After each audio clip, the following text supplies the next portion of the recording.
نحمده ونصلي على رسوله الكريم أما بعد. عن عبد الله بن مغفل رضي الله تعالى عنه أن رجلا لقي امرأة كان بغيا في الجاهلية فجعل يلاعبها حتى بسط يده إليها فقالت المرأة فإن الله عز وجل قد ذهب بالشرك. وقال عفان مرة ذهب بالجاهلية وجاءنا بالإسلام فولى الرجل فأصاب وجهه الحائط إلى آخر الحديث. حضرت عبداللہ بن مغفل رضی اللہ تعالی عنہ سے یہ روایت ہے، فرماتے ہیں کہ حضور صلی اللہ علیہ وسلم کے زمانے میں ایک واقعہ پیش آیا. اس کا حاصل یہ ہے کہ ایک شخص ایک عورت سے ملاقات کی. اس نے وہ عورت زمانہ جاہلیت میں بدکار تھی. اللہ تعالیٰ نے اسلام کی توفیق عطا فرما دی، اور جب آدمی زمانہ جاہلیت سے اسلام میں جب منتقل ہوتا ہے تو یہ اتنی بڑی سعادت اور اتنی بڑی نیکی ہے کہ یہ اصول ہے کہ الاسلام تہدم ما کان قبلہ، کہ اسلام لانا زمانہ جاہلیت کے تمام گناہوں کی بخشش کا سبب بن جاتا ہے. اسلام قبول کرنا زمانہ جاہلیت میں تمام گناہوں کا کفارہ بن جاتا ہے. یعنی زمانہ جاہلیت میں جتنے بھی گناہ کیے ہیں اسلام لاتے ہی وہ سارے کے سارے گناہ جو ہے وہ معاف ہو جاتے ہیں. تو وہ عورت نے اسلام قبول کر لیا. اب یہ جو آدمی تھا اس کے دل میں وہی پرانے شیطانی خیالات تھے. اس نے اس عورت سے دل لگی کرنا چاہی، عشق اور معاشقہ جس کو کہتے ہیں وہ کرنا چاہا. یہاں تک کہ اس نے اپنا ہاتھ اس عورت کی طرف بڑھایا تو وہ عورت کہنے لگی فَإِنَّ اللَّهَ عَزَّ وَجَلَّ قَدْ ذَهَبَ بِالشِّرْكِ، کہنے لگی کہ تمہیں معلوم نہیں کہ اللہ تعالیٰ نے شرک اور جاہلیت کی باتوں کو ختم کر دیا. اب تو میں نے اسلام قبول کر لیا، اور اسلام جو ہے اس طرح کی ناروا خصلتوں سے بچنے کی تاکید کرتا ہے. اس طرح کی نازیبا حرکتیں ایک مسلمان کو زیب نہیں دیتی. اسلام اس سے روکتا ہے. خدا کا خوف کرو، اللہ سے ڈرو. تو عورت نے جب اس طریقے سے اس آدمی کو ڈانٹا تو وہ وہاں سے واپس ہوا. ظاہر ہے اسے پتا چلا کہ یہاں پر اب دال گلنے والی نہیں ہے، یہاں پر معاملہ نہیں چلے گا.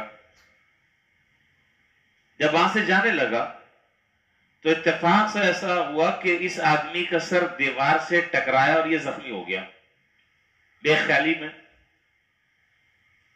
اب یہ شخص حضور صلی اللہ علیہ وسلم کی خدمت میں حاضر ہوا اور اس نے عرض کیا کہ اللہ کے رسول ایسا ایسا معاملہ میرے ساتھ ہوا، میں نے یہ غلطی کی تھی اور میرے ساتھ یہ واقعہ پیش آیا. اب اس حدیث میں جو میں جملہ بتانا چاہ رہا ہوں وہ ہے یہ آگے جملہ آ رہا ہے.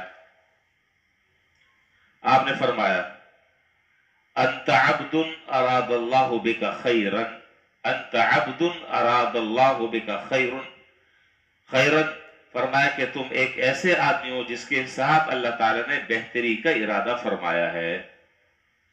تم ایک ایسے آدمی ہو جس کے ساتھ اللہ تعالیٰ نے بہتری کا ارادہ فرمایا ہے، اس لیے کہ تم گناہوں سے تم نے توبہ کر لی ہے. اور یہ جو گناہوں سے توبہ کرنے کے بعد یہ ذرا سا جو جھٹکا لگتا ہے یہ آدمی کے ان گناہوں کے لیے کفارہ بن جاتا ہے. یہ چھوٹی چھوٹی چیزیں آدمی کو سنبھال دیتی ہیں. بڑی مصیبت میں پڑنے سے آدمی کو یہ چیزیں بچا لیتی ہیں، اور آدمی بڑے کام کرنے سے رک جاتا ہے. چھوٹی چھوٹی ٹھوکریں جب لگتی ہیں اور آدمی کا دماغ کھلتا ہے تو آدمی اللہ کی طرف رجوع کرتا ہے، تو یہ اس کے لیے ایک طریقے سے خیر کا ذریعہ بن جاتی ہیں یہ چیزیں. اور آپ نے فرمایا کہ عجل له عقوبۃ الذنب، اور اگر آدمی کو اس کے گناہ کی جلدی سزا مل جائے تو یہ کوئی بری بات نہیں ہے، یہ خیر ہے، اس میں بہتری ہے. کیونکہ جس کے ساتھ اللہ تعالیٰ برائی کا ارادہ کرتے ہیں اس کو اللہ تعالیٰ جلدی سزا نہیں دیتے.